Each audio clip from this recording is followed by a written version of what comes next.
Hello there, my name is Thiago and this is Inglês Everywhere, the podcast that helps you improve your English.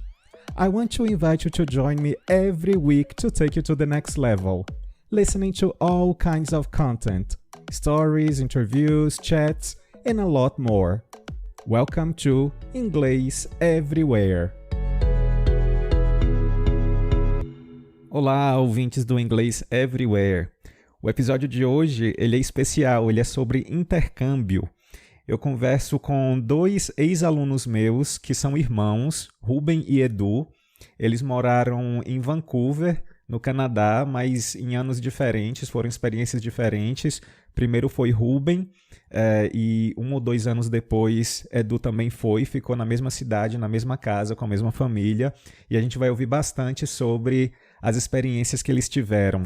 Antes de iniciar o nosso bate-papo, eu gostaria só de reforçar 2 pontos que normalmente existe muito preconceito, né? Muitas pessoas acreditam que você só aprende inglês quando você está imerso, né? No entanto, tanto Edu quanto Ruben são 2 exemplos de que não necessariamente.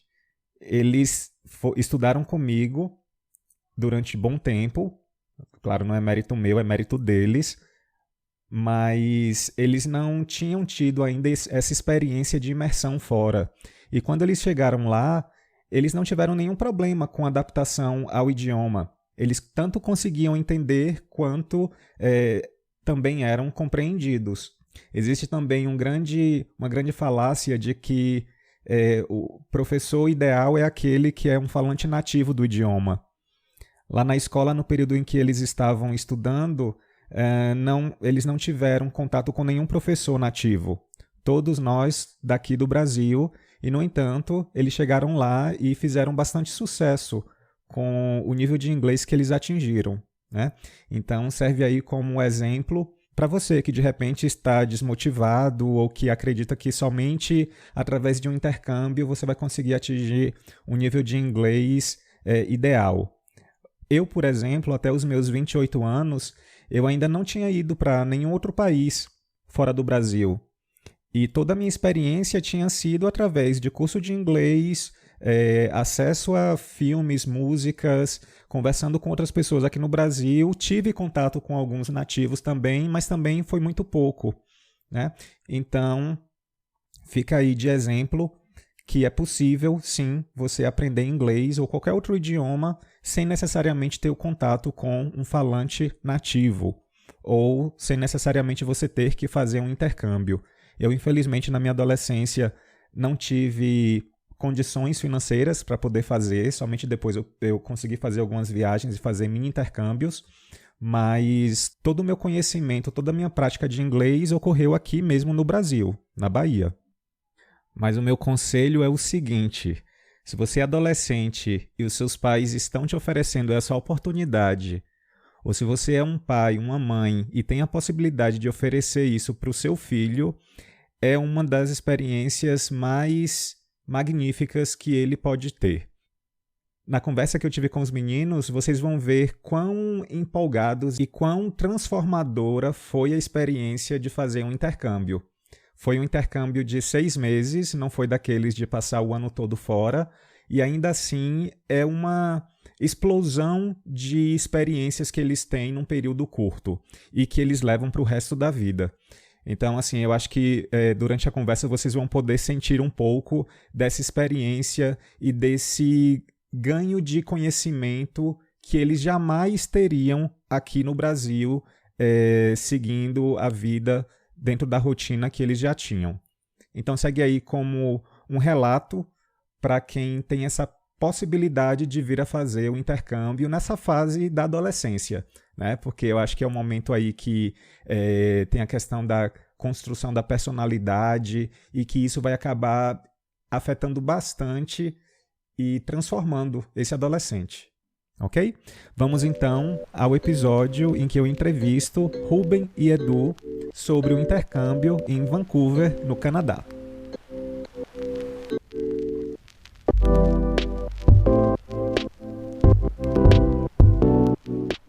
They are brothers and were my students at different times in the past. Ruben studied with me for a longer period of time, both as a beginner and as a more advanced student, whereas Edu was already more advanced at the time. They both did an exchange program in Vancouver, and today they're here to talk and to share a little bit about their experiences in this episode. Could you guys please start with a brief introduction of who you are? It's been such a long time since I last saw you. Okay, my name is Ruben. I am studying medicine at Unifax, and I was a student of Thiago for a long period of time in Inglês school. I had a lot of fun learning English with Thiago. The classes were awesome, and it was like a changing point in my life to learn English because he made the things more interesting for us. And it was very important to me the English language in the vestibular process. I actually aced my English test in vestibular, and it was very good for me to have classes with Thiago. Oh, I'm very flattered to hear that from you. What about you, Edu? My turn now. I'm Edu, and I'm 16 years old now. And my last class with Thiago was like, I guess, 2 years ago. I was his student in my graduation classes. It was my first and last year with him, and it was a very important process to me because, like, right after my graduation, I moved city, so I went living in Salvador, and after that, I did another English school, and they all like said my English was very good, and I already had like a high level. And I said, "Oh, that's thanks Glad School, because the guys up there they made an amazing job, and everybody that goes there like goes out with a amazing speaking process, and it helped me a lot when I went to exchange also, because I had a lot of guys said I didn't have accent, and I was pleasant to speak because it was like something that was developed very naturally, and I guess that, and that's it. Oh, again, thank you very much. Well, I'm going to ask this question first to Ruben, because he was the first one who did the exchange program. So, Ruben, what is it that motivated you to go to Canada and to do the exchange program in the first place? Well, I the main motivation to do the exchange program was to learn English. It was like the goal. Oh well, I had to come back from there as a fluent English speaker. And well, my father thought it would be a good experience for us to go live a period out of our home because we were already planning to move to Salvador, and he thought that would be a nice test drive for us to go and live with another family in another circumstances. And he thought More this would be responsible. a good opportunity to try out. Yeah. Was it a suggestion that it started from you or from your parents? It was actually from my parents because we were on holidays in Salvador, and some of my parents' friends were sending their own childs to do exchange programs in other places, not exactly in Vancouver. And my father then started thinking about the possibility. He suggested me and asked me if I wanted to go. And at the first place, I was like, I don't know, maybe. But then one of my friends from the building I live here in Conquista, Our he neighbor, went. Yeah, he went to New New Zealand. Zealand, and he started while I was here deciding. He was already there in, I forgot the name of the city. Anyway, he was loving it, and he uh, said it was awesome that I should go and that I shouldn't waste this opportunity. And so I decided to go, and we started the whole process. And that same year, I went to Vancouver at the end of the year in August actually. Yeah. And how old were you at the time? I was 14 when 14. I got in the plane to go to Canada. Do you think it was a good age to go? Maybe. It was good because I didn't miss any part of the high school here in Brazil. I made the complete high school, didn't have interruptions. But by the other side, I was a little bit young. I mean, I was 14. I didn't have maturity enough. I was a child actually when I went there. But it was good for me. I mean, I always say that the exchange program changed my life uh, because it made me a more spontaneous person. I started talking more, and it was good for me. But I think that the ideal age to go to an exchange program is a little bit older than that. Would you say like 16? Yeah, 16, 15, kind of that. Because I was 14, but I spent 1 month there and I was turning 15. Okay. I went in August, by the end of August, and I turned 15 in the beginning of September. Okay. And you, Edu, were you 14, 15? How old were you when you went? Yeah, I was a little bit older. I was 1 year older actually, because Ruben he went on eighth grade here, and I went in first year of high school. So I was there. I went with 15, and early September I turned 16. So and like I think going to exchange changed someone's life, you know, because it's for most of the people it's something that you never experienced before, but for me it was like a little bit similar for what I had in the past year. I moved to Salvador, so we went there, me and my brother, with and my parents stayed here in Vitória da Conquista. So I had like I had tasted a little bit how it was to live alone, you know, not having more responsibilities, having no one to wake you up at the morning, and it was like a little bit familiar to me. But it's like independent of who you are, of how you live, is gonna change your life, you know. All right. Because if you go too young, as Ruben went, you come back like a more mature person. You come back like a not only older, but a lived person, you know, someone that knows how to deal with some situations. It's very I like to say that only people that live the exchange know how to explain it. You need to feel it, you know. Yeah, yeah. Difficult to describe, right? Well, the whole Yeah, it's experience. very hard to describe. For example, I imagine that you guys share a lot about your experiences, and you probably notice differences. I would say the bigger difference was like people, because like we stayed at the same house because my parents they asked us to stay, like for me to stay in the same house as my brother was. And but I went with friends, and like I went with two friends from Vitória da Conquista that I kept in touch a lot, and I met a lot of Brazilians up there. And as I think I was older, I knew how to go to places with more independence. I had more freedom to go and meet new people and do other stuff that my brother didn't. And I think it was a changing point for me, because I think this was the best part. Not like buying stuff or anything or living alone, because this I already had. I just want this experience of meeting new people, making friends all over the world. And for my brother, I think the experience was a little bit more not so sociable, but it was like a changing point in his way, you know? Yeah, I mean, uh, when I went there, I was really young and I didn't meet a single Brazilian there. I mean, I met, but in the end of the trip, I just had contact with them during 1 month. But I spent the whole time there with Mexicans, and they're different people than us. And even that I had them as friends. It isn't the same thing as going with a Brazilian that you already know.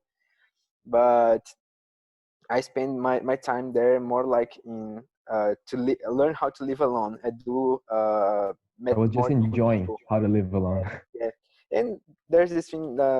I do already knew some stuff, and he went Yeah, there. he got my compass card he gave me. Yeah, Um, and So it was like People from the Ruben. school already knew me. So it was like Ruben was opening the door, and yeah, Yeah, you yeah, just he was entered, the right? Yeah, the Uh, first one.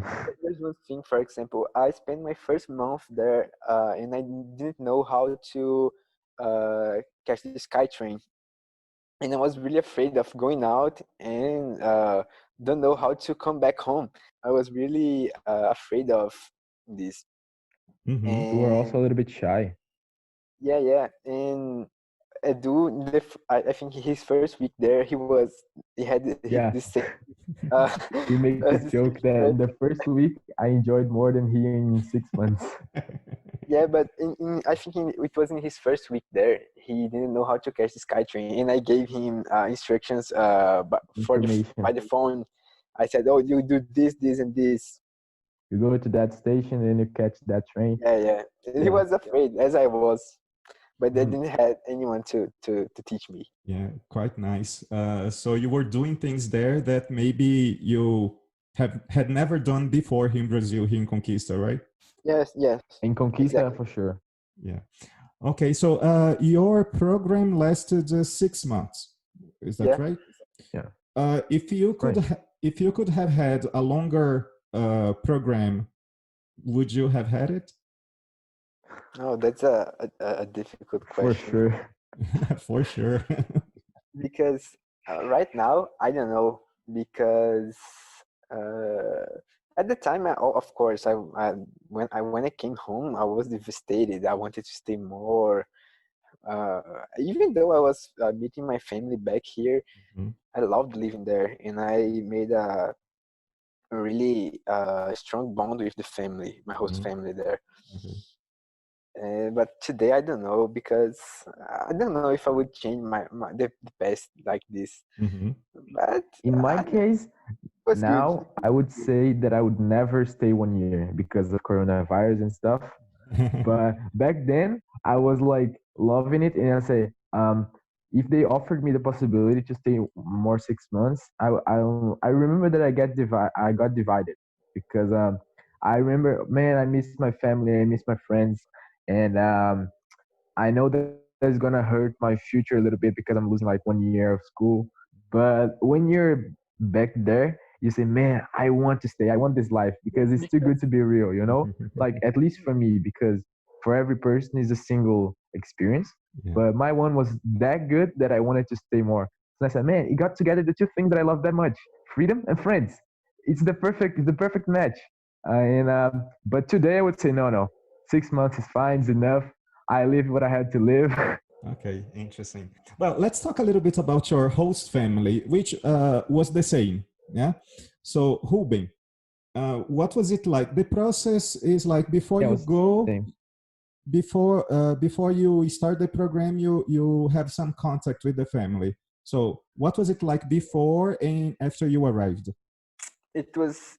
I didn't imagine them as they were. I mean,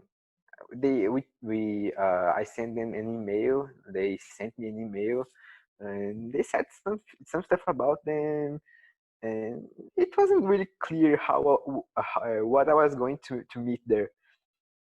But when when I arrived there, I had an view about them the moment I arrived. In the end, I had a completely different view of the people from there. When Ruben arrived, I was like, I had already some pictures of them. They already like sent me stuff because our host mom, she travels a lot, so she Mhm, bought some souvenirs and gave Ruben to bring to me. And I like already had emails with them, and I had like an idea of how they were, mhm. but they're because like you can't meet someone by emails, you know. Yeah. I had an idea, but I think it matched more my expectations than Ruben because my one wasn't first trip, and but I had a pretty good relationship with them because like they loved Ruben. Like every time that I had news from him when he got into med school, I talked to them. They get very happy. It was a nice relationship. I think for me it was I had like a pre-established relationship with them. Yeah. And are they Canadian? Are they foreigners? They are Canadians, but they're descended from other countries. The host Hmm. mom, she was born in Canada, but their parents are Chinese, Mm-hmm. And the father, he was born in Spain, but he lived his entire life in Canada. Mm-hmm. All right. And did you also have host brothers and sisters? Yeah. Yeah. Yeah. And did it feel like brother or sister? Did you develop this kind of relationship Um, or? there's I like think two so. kinds because like there's the son of the couple that is like a Uh-huh. little bit older than us, Mm-hmm. and they has like the real host brothers. There was like another exchange student living in the same house, Mm-hmm. and this guy that was like the son of the couple, he was like a more straight relation at least with me. I had a more like um, brotherhood relationship with him than Mm-hmm. with the other guy because like I was very communicative and he was also like me, and we had like shared a lot of stuff in common. We talked to we went skiing the end of my trip. It resulted in a tragedy, but then I don't, it's like too long story.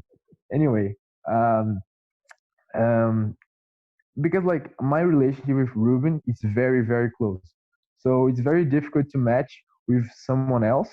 But I would say it was like a very um easygoing and very pleasant relationship because like we talked very a lot. But the other guy, the Chinese guy, my actual host brother, it was like a more formal stuff, you know, Mm-hmm. it's like good morning, how are you, and then we didn't share that much in common. Okay. Ruben, the same with you? Kind of this because Edu had two another exchange students with him in the house while he was there. I had only one, but I think I had a closer relationship with the other host student while I was there than I do. I mean, Chini, the guy that was there with me, he wasn't really like a brother to me, but we were friends. We wouldn't we didn't used to hang out together, but we shared some stuff and we talked a little bit. And he was a nice guy. He teach me some stuff there, and that I really liked. Mm-hmm. And with the son of the couple, we weren't really close. I think I never find a brother really close as I have a dude here. That's like a brother, a friend, and everything to me. Oh, Mm-hmm. sweetie. Yeah, that's very sweet. But he was a nice guy. He went with me to buy some games once that I Mm-hmm. wanted to buy some mature games and they wouldn't let me. So Austin bought them to me. And but I like him. We had a good relationship. Okay. I imagine it was the first time that you were apart for, I mean, Edu and Ruben, you were both Mm. apart for a very long time. So, what did it feel like to have your brother living in another country, especially like when Ruben went, because he was the first one? I used to joke about it. Then I say that when he left, I got a couple bed for me because I stole his bed. I stole some of his clothes. I put them together, and but it was like it was a. I wouldn't say that. Of course, I miss him, but it wouldn't say there was like some hard time because I knew he was enjoying back then because he always gave me some very good feedback, and we had like already cell phones, so we had a pretty good communication. Like we talked to each other um, almost every day. We send us news about sports that we love, Mm-hmm. and I wouldn't say it was hard, you know, Mm-hmm. because I knew he was like from part of towns. But like I remember in the beginning, like the first 2 weeks that he went, I used to be like studying, and I used to ask him to get something from me. I said, "Oh, Bio, where are you?" And it's, oh, yeah, he's not here anymore. It was a little bit hard to get used to, but it wasn't um, so hard in the level of like, man, I really wish that he was here because I knew he was having a good time. Okay, good, good.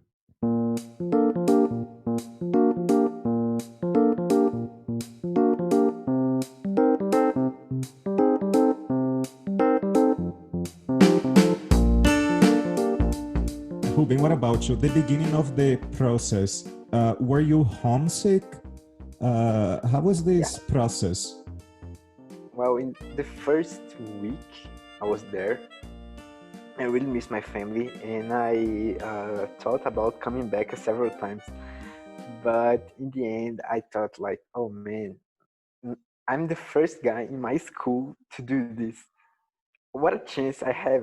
I cannot waste this chance. And I thought, no, I will resist. I will wait more.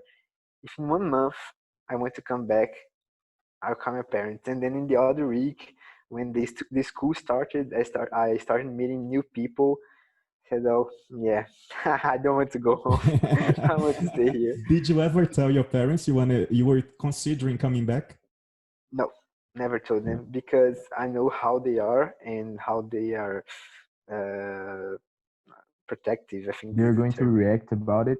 Mm-hmm. Yeah, they would say no. You if you want to come back, come back. Uh-huh. But I said no. I will be strong now by myself. It was It my first big task there Yeah, to so be strong. it was actually, yes, your first big challenge. Yeah, it was already part of the process of living abroad, of having a different experience. Yeah, you had to Yeah, deal with your own problems and you solved it. Good, exactly. interesting. Edu, what about you? The beginning of the program, what did it feel like for you? Man, I think the first week was the amazing one, like the one that made me fall in love with Canada. Because like the first week I did so many stuff that I didn't imagine I would. Like, cause as I went in the beginning, I went with two friends from Conquista, and the first one of them, he got so homesick that in first day, he was already like uh going crazy and said, "Man, I need to go home. I'm gonna call my mom. I need to go home." And like me and the other guy, we tried to talk with him, and he seemed okay. So he seemed to be like assimilating everything. And man, we enjoyed the first weeks that much. Like, because the school took us to make some trips. We made some tests to make like to see how good our English was. Mm-hmm. And we like start making new friends like from the other exchange students. Some guys that I still have contact, like I still keep in touch until today. And we met a lot in Prota there. I don't know if you know that, Mm-hmm. but the famous dancer, she was there. She made exchange in the same school, so she Mm-hmm. was there visiting. And I was lucky that I met her. We did some talking. She explained us how it was for her. And my first week, I was like, man, I need to enjoy this as I never did in my life because I know I won't have this chance anymore. Yeah, yeah, yeah, yeah. It's something you're going to take for your life. For your life, Yeah. yes. Yeah. Well, now I want to ask you about school. Edu, you just mentioned that you had to take some English exams to check your level. So Yeah, yeah. what was it like? Like the beginning, the first week, they call International Week. Mhm. So there's all the exchange students from the school. They go up there, they do some math and English tests to see which level they're going to place them. And they have like a special level of English that is like called English for Learners that they put exchange students. And you need to pick up your subjects. Like they give you this freedom. And so the two one that you need to do, you must do, it's math and English. Is the one that they do tests. So they say, oh, this guy knows this that much. But it's a little bit hard for us because like our year starts in February. So Mhm. I stopped in the halfway through. Most of the guys from Europe, from other countries, they are already finished. So for them was like very, oh, I did this grade. I said, okay, you go to this, you go to grade 11, you go to grade 10. For us, we need to make some very specific tests because there are some things that we didn't get, something we didn't have time to study. So it was a little bit, um, um, I would say, tiring the first day, the day of the tests. Mhm. But at the end, I went well, both in math and English. They placed me in like good, I made some good friends at the classes, Mhm. and it was pretty nice. Okay. Ruben, can you explain a little bit about how different schools in Canada are from schools here in Brazil? Well, now that I'm in college, I can say a little bit of that because it's kind of similar, the school in Canada and college, because you have your subjects there and you have to go to your classes, and you have like four subjects in a semester, and every day you have the same classes. It's completely different than here in Brazil, where you have the classes during the whole year, and you have like you are in the same room, the same people, and same teacher. Not exactly the same teacher, but Yeah, well, you have the same teacher for the subjects during the year. Mm-hmm. In Canada, it's different. They divide the year in two halves, and you have 4 subjects for each half. That means you have a total of 8 subjects throughout the Yeah, year. 8 subjects per year. Yeah, here, high school, how many subjects you have? About 14, 16? I guess it's 12 or 13. Yeah. Yeah, so It's a it's a lot. big difference. Yeah, and for example, I didn't have PE there. Mm-hmm. It's physical education. I wanted to, but they made a confusion there with my subjects, and I didn't have. But Edu, he had like basketball classes. It's Oh my God, one of oh his my God. one of his high school classes was basketball, and I was like, what the fuck? Yeah. It was like, because when I went to pick up my subjects, the coordinator, she told me like, oh, I know that in Brazil, the government, they ask you to do 5 subjects. There's like PE, one natural science, math, human science, and English. So he was like, oh, as you're just staying 6 months, you can only have 4. So I'm gonna give you 2 options. Or you get in a team, like a soccer team, a basketball team, football team, and you get social studies.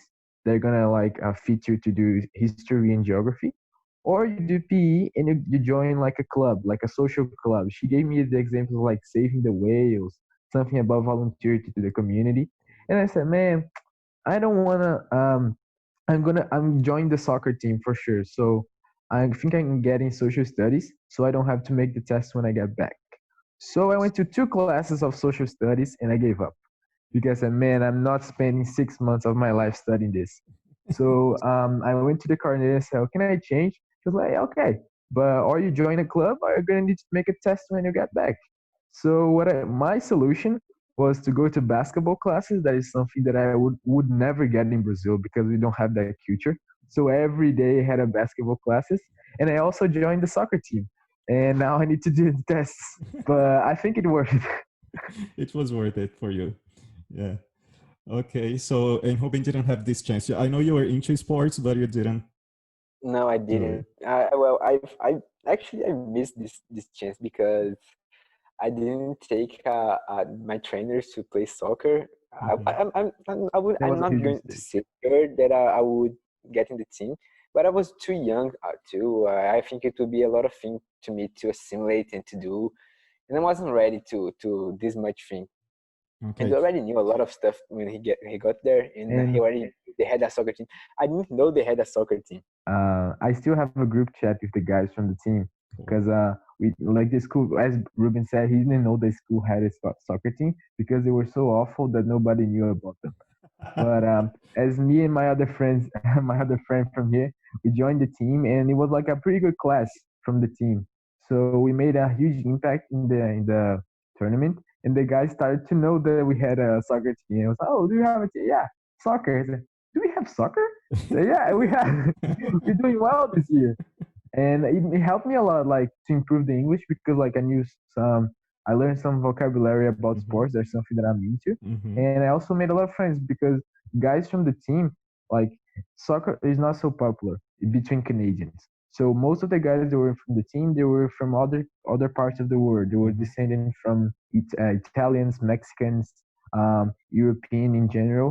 So it was like a really nice stuff, 'cause, like a really nice opportunity because I did something that I love and I still got to make some friends and to improve my English. Mm-hmm. Would you say that the other classes, regular subjects like, I don't know, science, history, were they somehow similar to your classes here in Brazil, or were they somewhat different? It depends because like for I'm gonna give you an example, social studies. I don't know if you know, but abroad people the shape of how they study history and geography is not the same. They study more about their country. They don't know about general history and Mm-hmm. geography, and it's not the same in Brazil. But math, when I got there, like most of the stuff that I got in the math course, I had already studied, Mm-hmm. and I learned how to do some stuff. The method is a little bit different, but the kind of the subject is the same. Yeah, Depends of the especially subject. because the shape of the class is different there. I mean, we are not in sitting side by side and everybody like straight looking to the teacher. Mm-hmm. The classes, for example, science, my classes were in a lab, and the teacher would do some interesting stuff in the Mm-hmm. front of the class, and we were sitting in pairs. Mm-hmm. And in math class, we had big tables where everybody would sit together and watch the class. It's Nice, different. nice. So it was more, let's say, fun, interesting, maybe. Yeah, I would say it's more interesting More. because not the math class. The math class for me they were like the same thing. It's But universal. science, yeah. But the science classes they were nice because we would always do some nice experiments and like rockets and Uh-huh. some stuff with the potions. I would say I would give Uh-huh. one different word for each math, for each subject. Uh-huh. Like basketball was fun, uh, math was boring, science was interesting, and English was a little bit of both of the three of the other ones because like it was a more dynamic classes because Mm-hmm. everybody was international. So Mm-hmm. the teacher would make some activities to stimulate us to learn. So it was like a mix of the other three. Well, Cool. I didn't know you had classes with internationals in English. And my one was with internationals. I didn't know. I would swear that you had regular English classes there. What Because about I had, your? No, no, Yeah. Go mine ahead. was special. What about you, Ruben? How was your English classes there? yeah, it was like this. We had classes just for English learners. I don't know the how they call it. It's like ELL. ELS, ELL, something like this. And my class was like full of Chinese people. Because it's not like prejudice. It's because in Vancouver we have a lot of Chinese and Mhm. people from Middle East, and they have a lot of exchange students from China, and many of them go to the exchange program intending to live in Canada. Mhm. The guy that lived with me, a Chini, he was already in Canada for 2 years, I think, and he was in his last year of high school. He was going to do the provincials, some exams they do there to get in college.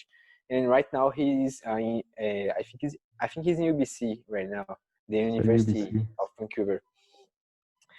And well, so my classes of English they were full of Chinese, and the teacher used to love me because I was one of the few that had the ability to talk.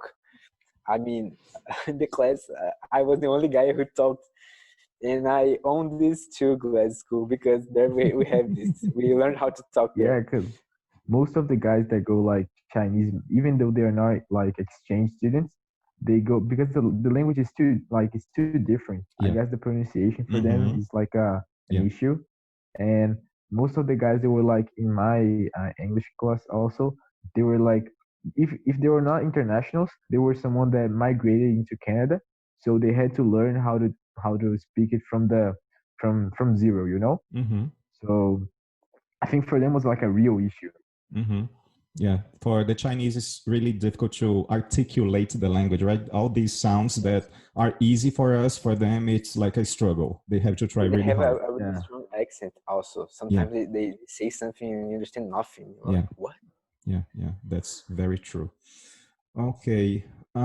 Ruben, for some reason, I just remembered that you once told me you had lots of problems when you arrived there at the airport. Can you Yeah. That's share a little bit about this crazy experience you had? well. I said before that missing my family was my first big challenge. It was not. My first big challenge was arriving to Canada because I was alone, and I was a 14-year-old alone, and I was missing my passport in the airport. I was like, oh my god, what am I going to do? I was started panicking, and I was like, oh my god. So just a I minute. was in So the line. you had lost your passport? I didn't know what it was because when I was here in Brazil, in São Paulo, inside the plane, I said, well, I cannot miss my passport. I was with it in my hand, and I said, well, I had to put somewhere I will remember. So I had the brilliant idea of putting inside a case I had. Mm-hmm. Inside I had a backpack, and inside the backpack I had a case, and I put it inside the case. So, well, it's here. I'm not going to forget. And the other day when I woke up, I started looking for it and going to the lineup of immigration. I was like, where it is? And I was looking. I looked inside my pockets. I looked inside the backpack. I wasn't finding. And I looked inside the pockets of my jacket, and I'm oh my god, this is not possible. So when I got to the lineup, the man that was talking to me, he asked for my passport, and I said, "Oh, sorry, I don't know where it is." He said, "What? How come?" I could see in his eye that he didn't know what to do. And I said, "Oh well, I have my older passport here that has the American visa, so if you can use it." And I gave him, and he was looking like for, oh my god, what this guy did just do. And I was desperate looking for my passport inside my backpack. And said, "Well, we can't use this one. We don't know what to do here. Wait right there." And he sent me to a chair where I was waiting. And while that, I was looking desperately for my passport. So then I looked at the case. Oh no! Oh my god! And I opened the case and see. Oh, can't believe. And I gave him the What a passport. relief. Everything was okay. After this, he said to me that I should get a way to go out and get to catch my case. My case, no, I forgot the name. My Suitcase? suitcase, yeah. He sent me. Your luggage. Said I should be. Yeah, he sent me to a place where I could get my luggage. But there were, I don't know how to explain well, but when you have lineups here in Brazil, you have like uh it's a Is it way like a you should tape? go. A lot of tapes Yeah, that yeah, makes it's a a line tape. to make the Yeah, it's shape a of the tape line. that. Yeah, it's a tape that you should follow Mhm. to To go organize to the right the path. lineup. Yeah, and I was behind one of these, and I couldn't see the entrance, so I just went. He Oh my pulled it god! up and I put he it. I went put it down. and went down. I forgot the name. Oh my god! He went down the tape. Chinese security guard. Stop right there! What are you doing? Yes. I was like, oh my god, I'm going to be arrested here. I can't believe this. And I was like, no, I'm sorry. Stop. And he saw my passport. He looked to the guy that talked to me before and said, no, he's okay. You can let him go. And the guy was like, oh my god, stupid kid. And he sent me to get my luggage. And then when I was waiting for my luggage, it was taking a long time. So I started believing that my luggage went to another place. I was like, I can't believe this is happening. Oh, But that's the in the worst end, I got nightmare my you can have, Joe. yes. Yeah. And but in the end, I got my luggage and I continued my trip because when you go to Canada, I think you don't have flights straight from Brazil Straight. to Vancouver. I think you have to You need to go. go to Toronto or to Montreal and Yeah. then get another plane. So Okay. this happened to me in Montreal, and then I Mm. got another plane to Vancouver. All right. Wow. What an adventure to Yeah. start the program.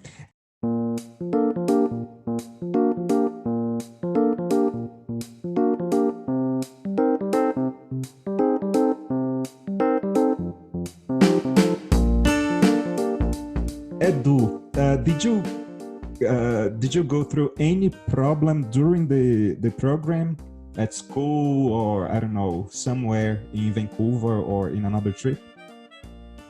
Um, yes, I went to Victoria, that is the capital of BC, British Columbia, Mm-hmm. and it was like it's kind of an island in the coast, and it was a pretty nice trip. Like I didn't went to the school as Ruben went, but like because in the end of the year, close to Christmas and New Year, the parents of my two friends from Clara and Luis, uh, Clara's brother and Clara's mom went there, and Luis' mom, they went to visit.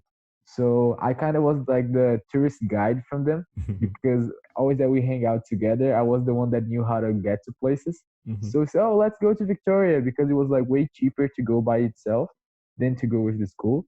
Mm-hmm.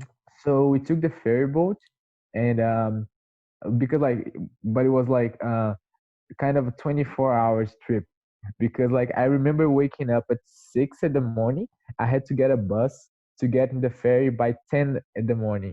It was like 4 hours just to get to the ferry. Because like we lived in New Westminster, that is like a little town close to Vancouver in the neighborhood. So I had to get like three buses, like one line of SkyTrain, and then I remember getting into Victoria at like 12 a.m. And then we enjoyed for like all the afternoon. Mm-hmm. And after that, we got home, but like I had to catch the ferry and then more 4 hours of bus, Wow. and I just arrived at home at like midnight. But it was a really good like trip because Victoria is a very beautiful place Mm-hmm. where they have the parliament, they have a lot of statues. It's a place near the harbor, so there's a lot of sky sea places. So it was a pretty nice trip. Okay. All right. Was there any cultural shock that you noticed there in terms of things we usually do here in Brazil, but they do differently there? I can't remember something so like shocking. Mm-hmm. They always Yeah. have these little issues, like for example, they don't wear white in New Year. I Really? remember going. Oh, yeah, I remember going all white to hang out with my friends at New Year's Eve, and they were like, "Why you are wearing all white? Like, do you have a problem?" I said, "No, no, it's because it's cultural. Everybody does that. Like, I don't know the meaning. It's just that I was born this way. People always told me to wear white, so no, we don't have it here. But yeah, I don't think I had like a huge cultural shock. We have some little stuff like some living the way we treat stuff, but I don't think we got that massive shock. Mm-hmm. Yeah, just like little stuff. For example, over there they say it's not good to use knives in dinner because you can Oh if yeah, there's a fight, if breaks out a fight during dinner, no one has a weapon to use, so they don't have knives on table. Wow. I didn't know that either. That's interesting. yeah, it's strange. Like sometimes they eat pasta with like just a fork, and I was like in the beginning. I was like, why these people don't use knives? How they get like normally the food? But it's kind of strange. Like you get used to it, and sometimes if you just ask for a fork, they are very comprehensive. They say, oh, okay, you can get it. Just like no big deal. Right. There's the Okay. thing about the baths also, the showers actually, Yeah. Mm. because they don't take a lot of showers there. For example, here in Brazil, some people take 4 showers a day. Over there is like only one, and if it's very cold, they think about not taking a shower in a day. And you, what about you? When you were there, how many showers a day or a week did you take? Oh my Oh god. no. I had showers every day, but sometimes I had only one a day. In Edu? Like the beginning, I was like, I arrived like the end of the summer, so I would normally take two baths. Like, I might, I was like scratching myself to take three, but I said no, I'm gonna regulate it because I know people here are different. But like at the end, man, it's so cold in the morning. Like Mm-hmm. you wake up, it's still night. It's like 7 a.m. and you're Yeah. like, man, I don't want to take a shower now. Like it's too cold. When I take off my clothes, no, leave it. Like when I arrive, I take another one. And then you wouldn't take it. No. Always take a shower. All right, all right. So, what about the weather? So, you both got there the end of the summertime, but No, wait. There's something that we. I think this is very known, but over there they don't have what's the name? It's like domestic workers. We don't have maids there. Yeah, they don't have okay, maids. housekeepers. Yeah. Mm-hmm. So we have to do all the housework there. All the housework. For example, when we got there, I think we never had to wash a washroom A before. bathroom. Be in a A bathroom. bathroom. Yeah, so it was. Yeah, I think this is kind of shocking for us to. No, for now on, you have to wash your bathroom. You have to wash your clothes. You have to do everything for you. So this is a very cultural. It's a cultural side that is very different. Yeah, yeah. Not only there, but also in the US, in Europe, right? Because this kind of Yeah. service is really And they need expensive. to share the tasks Mm-hmm. so you don't get exhaustive for someone. Even though like our father Victor, he was retired, and like when I was there, he was retired. Mm-hmm. So when my mom Rosemary, she would like go out every time to do charity, fundraising for dogs. She was very involved in the community. So he was like, oh, when we went there, oh, my job is to cook pizza for the boys and clean the house. He was like very into this domestic stuff, and he was like, man, I'm not gonna work alone. You're gonna clean your bathroom. Yeah. He was very nice. He was a very nice guy. I used to talk a lot with him, and we would use it to watch some TV shows together sometimes. I really liked him. Oh, that's so nice. So I imagine before you went, you never did this kind of housework here. And when you came back, you probably came back with a different mindset about Yeah.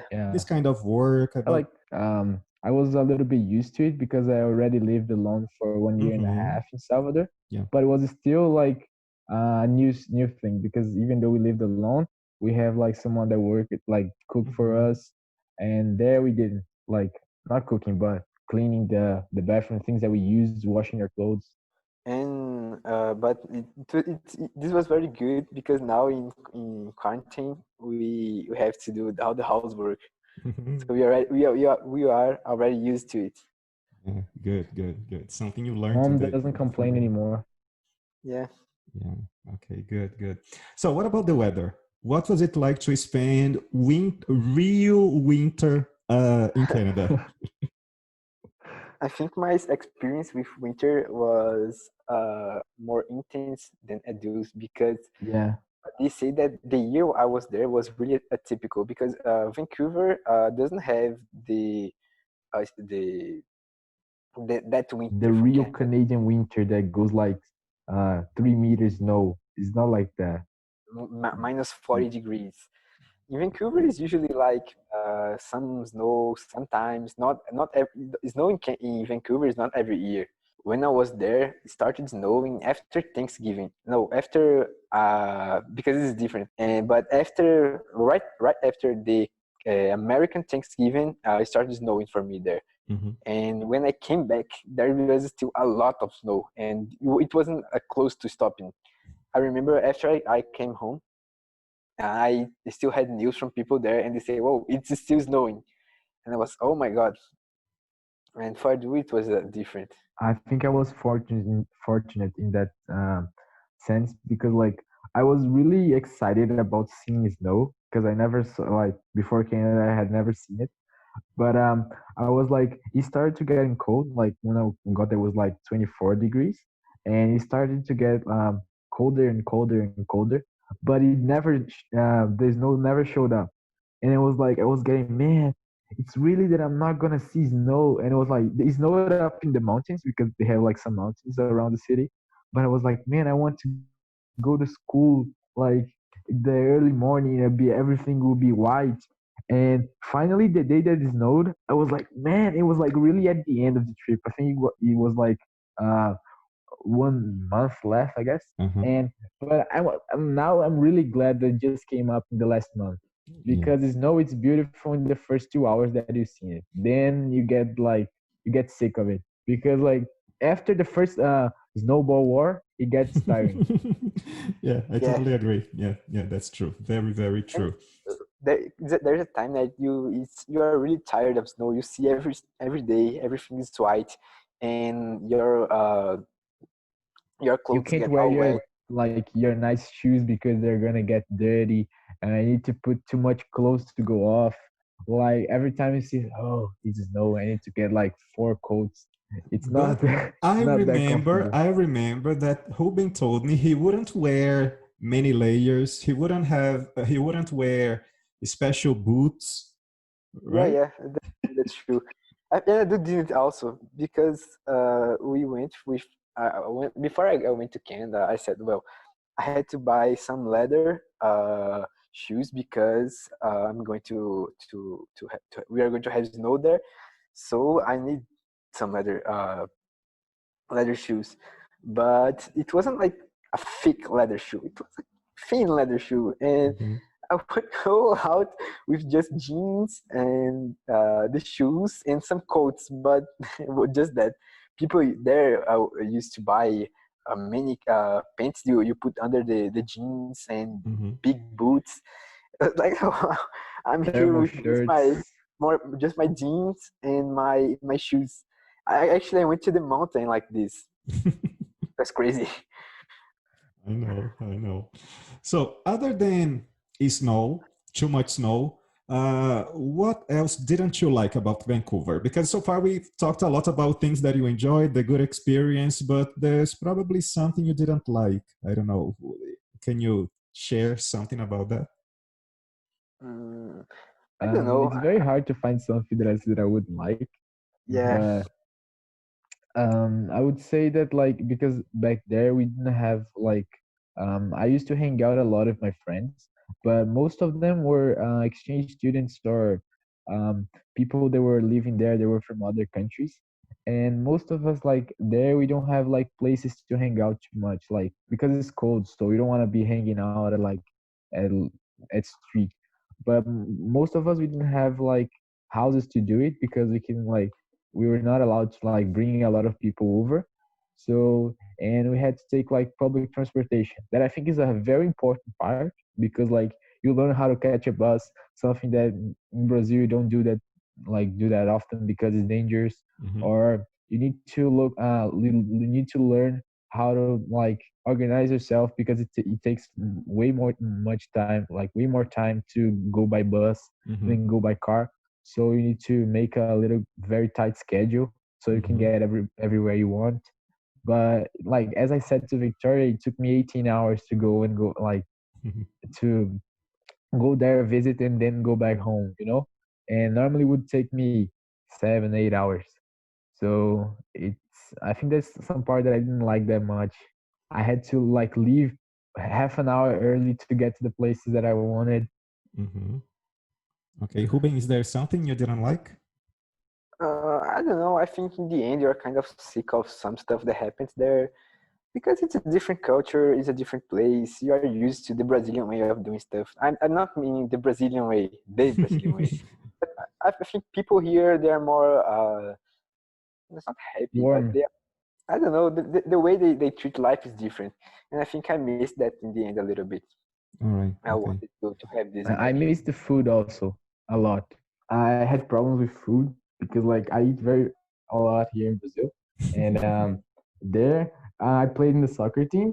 So at the beginning, I spent like in 3 months playing. The season was on for 3 months, and I used to go out of school. Like the lunch that they sent me was like a little sandwich and some cookies. It was like a normal lunch, but I would have like a game of 70 minutes to play after, and then they just have dinner for around like 7, and I would go to bed at 11. So it was not enough food, let's say this way, for me because I had this special need, and I lost 7 kilos in Canada, Oh, and yeah, and the food wasn't like because like our host mom, she was Chinese, so she was very careful to do stuff that we like, but sometimes she tried to do some inventions that weren't that good, was too spicy or very strange to us. But at the end, you can adapt. Like you solve it. Like you can live with it, but it's not comfortable. all right, yeah. Yeah, and this is something that happened to both of us. I mean, the both of us came back really thin, really thin. And as I was younger, I was shorter. Also, I came back weighing 45 kilos. It's unbelievable. I think today, oh my God, how I was living like this. And Edu, we used to say that Edu came back as a cabide. As Yeah, a hanger. it looked like that. I saw the hanger. It was just like the two shoulders and nothing underneath it. Like when you see with me, like with a coat, you just see the shoulders and then nothing. All right. Is it true that their foods, their meals are similar to American food, like sandwich and Yeah, peanut butter? because Peanut butter. their main meal is not lunch as I think it is in Brazil. Their main meal is like dinner. So they have breakfast normally like just a little bit of cereal, some fruit, and their lunch is like a little sandwich, some cookies or another fruit, and they have dinner very early, like around 6:30, and like their main meal is dinner. For us, it's not. So they give a lot of attention to to to dinner, to make like some pasta, to do like a very elaborate one. And lunch, that for us we have like beans, rice, some kind of meat, salad. For them, it's just like a little thing, Hmm. Yeah, and but it's I mean, hard to get used to it. and but they the foods there, they are generally American foods like pancakes, sandwiches, hamburger, and this kind of stuff. Yeah. And actually, I have a really fun story about beans there, because I always told them how I loved, not loved, but how I was missing eating beans. So my host mom said, "No, I'll buy some beans for him." She All brought the right. beans, and I was, oh my god, can't believe it was like beans inside a little a little recipient with water inside. But I said, okay, I'll put it in the. I wanted so much to eat beans that I thought, okay, I'll just put in a plate, and I'll eat. And I put, and she said, okay, you can eat with some bread if you want with bread. Bread, you're crazy. And she said, no, how you eat beans in Brazil? And I said, no, you usually eat them with rice, with a farinha. That I tried to explain there Flour. what it was. They It's a don't know how powder. what it is, because Yeah, for them flour is to make a cake, it's to bake. Yes. Yeah. For us, we eat flour with other stuff, and like I think this idea of eating something with flour didn't get very nice in their head. so I I just put the beans with the rice in a plate and put in the microwave to heat. But when I started eating, I noticed it was different. It was because it was Sweet. sweet beans. It was Uh, horrible, terrible, mm, terrible. It was, yeah. I think, the worst part of Canada for me. It was eating these beans, and I and, was kind of, and you I had had, to eat, right? yeah, I was, oh no, He already made a huge plate. Yeah. yeah, she brought them to me. She was like, oh my god, he's eating beans. He's so happy. But then I went to talk to her. Said, "Oh, Rosemary, I'm sorry, but this is not the beans I'm used to eating. This is sweet. The beans in Brazil are salty." And then And I the funny was, thing that was, he took a picture, he sent to us, and like it looked like a very beautiful bee. Like it was like a really nice one. It seems to be made in here. Like the color was the same. It Uh-huh. was really beautiful, the plate. yeah. But then I was talking to my host father there, and he said, "Oh, I already knew you wouldn't like it because it's sweet, and I know that in Brazil the beans are salty. But I let you eat because I thought you would maybe like it." And I said, "Oh Oh, my god, you I You can't could have believe it." warned me. you could Yeah, have avoided it. yeah, All right, all right. So, you were teenagers. I guess you still are teenagers. yeah, And when you were there were probably rules to be followed. Otherwise, you would Yeah. have to come back to Brazil. So, what were these rules that you had to follow in relation to family and also outside the house? well, I Like, think they have the house rules. I think every house there have their own rules. Mm-hmm. I mean, the family says what the student can do and what the student can't do. But in general, it's like you have to respect the family. You have to respect the time. I mean, you can stay in the street for much. the curfew, the infamous Curfew, curfew. curfew, yes. Yeah. I So think it's the main reason why people go back. It's like because the normal rules, they're basically easy to follow. Like it's like cleaner bathroom, um, you need to respect everybody, no bad words, just this kind of stuff. Mm-hmm. But the curfew was the main thing because like at least for us in Brazil, like as we are teenagers, we want to hang out, we want to go to parties, we want to do all the stuff that teenagers love. And here in Brazil, the time of the stuff is a little bit different. Like Mm-hmm. here, the parties start at like 11, 10, Yeah. or even midnight. There, the things end at midnight, 11. So they say, oh, the curfew is most of the people they need to be home at 11 up there, and I was pretty lucky that like my family they were pretty tolerant with that.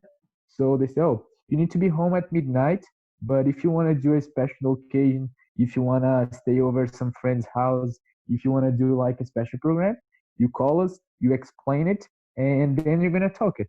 And Nice. most of the families didn't have this, so Uh-huh. I was pretty lucky because I could like enjoy more.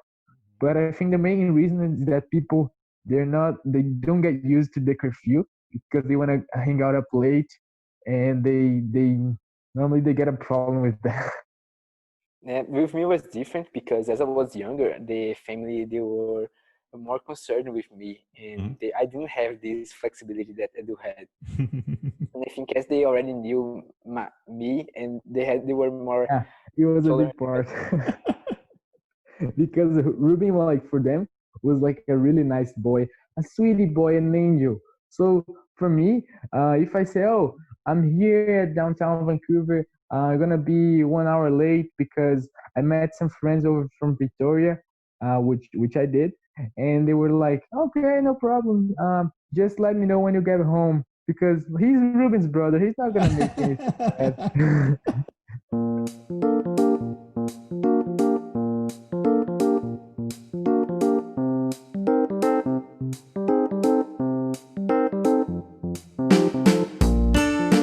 Well, I think it's been over an hour already, so I'm going to the last questions, all right? Otherwise, this is going to become a very long episode.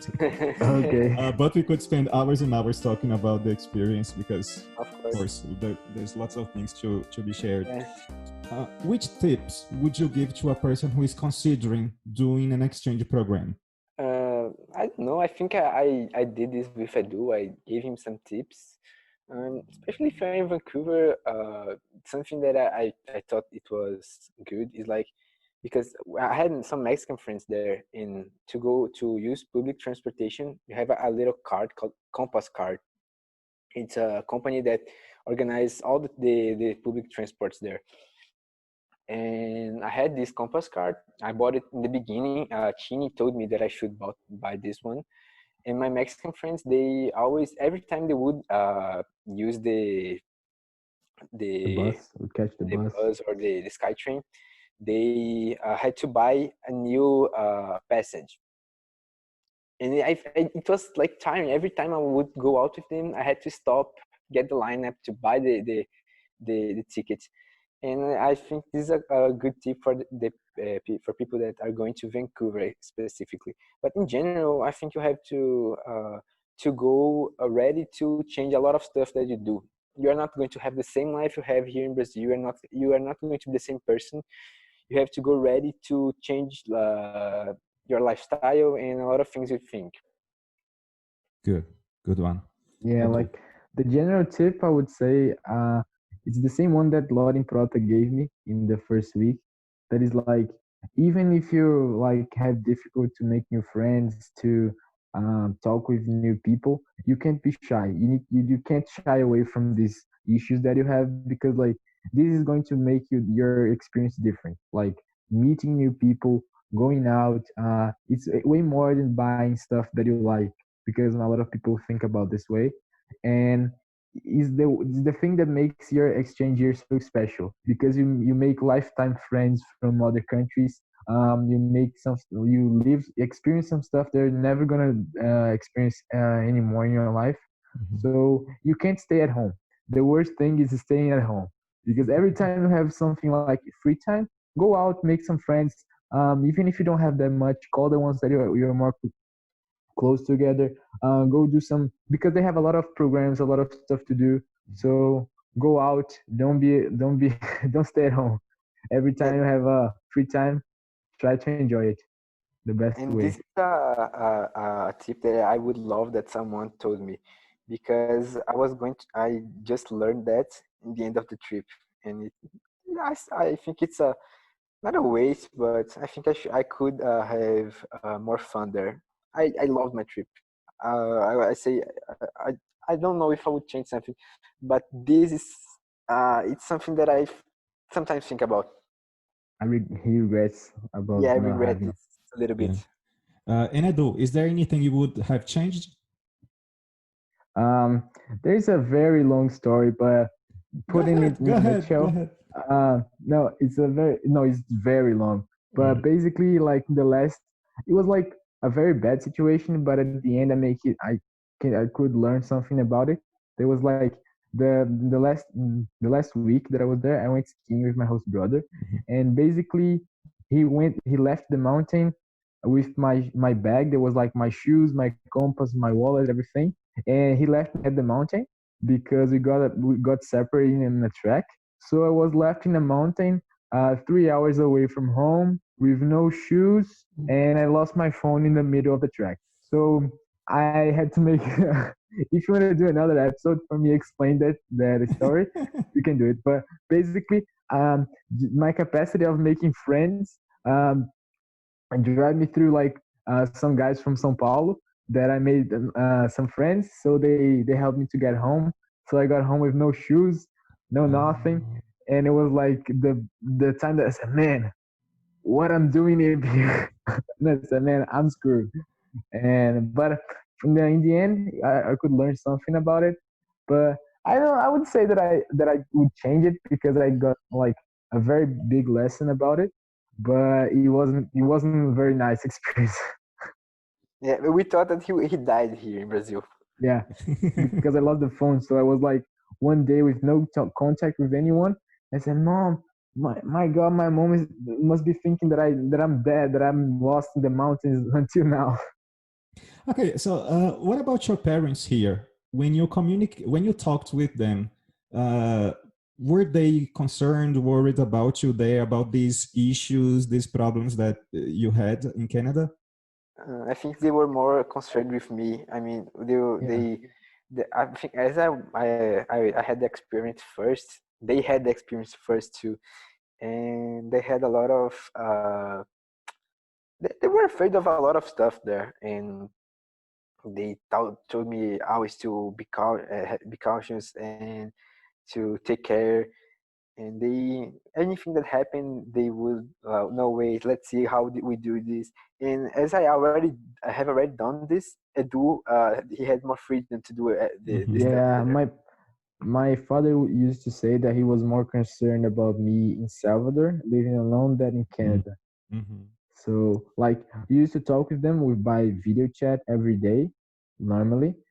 Um, but I think with Ruben, he was more concerned because like he was the first son to go. He was younger, Mm-hmm. but he didn't like say. My parents didn't say that I couldn't do anything. He was like everything you want to do if it's like a reasonable thing, and if you have condition to do it, and you think he's going to make you happier and is going to leave you a good memory, go ahead. That's nice. That's really cool. I think this is the kind of experience that you're going to take till the end of your lives, right? And as you mentioned earlier, it was a life-changing experience. So when you have your own children, you're probably going to send them to another country, Of course, right? If they want, I will be the happiest person in the earth to allow them to go. Great. So thank you very much. It was a pleasure chatting with you again. Yeah. Thank you for the invitation. It was a pleasure. Anytime you want. You're mostly welcome. Thank you, guys. Thanks for listening. You can send me suggestions on Twitter, Instagram, or by voice message. Also, follow us on your favorite streaming platform to check out for the next episode. On ingleseverywherepodcast.wordpress.com, you can have some further information about our show episodes, including transcripts. See ya!